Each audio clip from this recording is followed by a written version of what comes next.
Welcome to Excellence in Excel, and in this video you will learn how you can unfreeze your row. So imagine right now you have your row. Let's select this row here. We're going to freeze this row, and well, it's the current row. Let's do the row number 1. So you have this, and maybe you want to say, okay, I want to remove this now. How do you remove this quickly? Well, very easy. I'm going to show you 2 ways. Number 1, what you can do is just click on View. Here, as you can see here, no rows. You click on Unfreeze. So there you are, that's done. Or maybe you want to say, well, okay, I have this. Let's drag this here on the side here. So this is a really nice, nifty trick.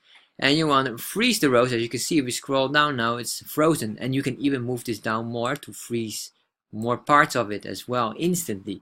So if you want to remove this, how do you remove this? Well, just go back here. Just push it up. Same goes for columns. So you have your columns here. You have it here. Anywhere you want it, you can move it up, move it down. You can freeze anything you want, and if you want to freeze multiple columns and multiple rows together, all possible here. Beautiful. This is really nice with Google Sheets. It's very user friendly, and that is really how you can basically remove the sheets. What is that? Sorry, not the Google Sheets, but the columns in here. So right now I realize I'm making this one too small. All right, let's make it bigger. All right. So you can see here. This is really how you can remove the rows or unfreeze the rows from Google Sheets.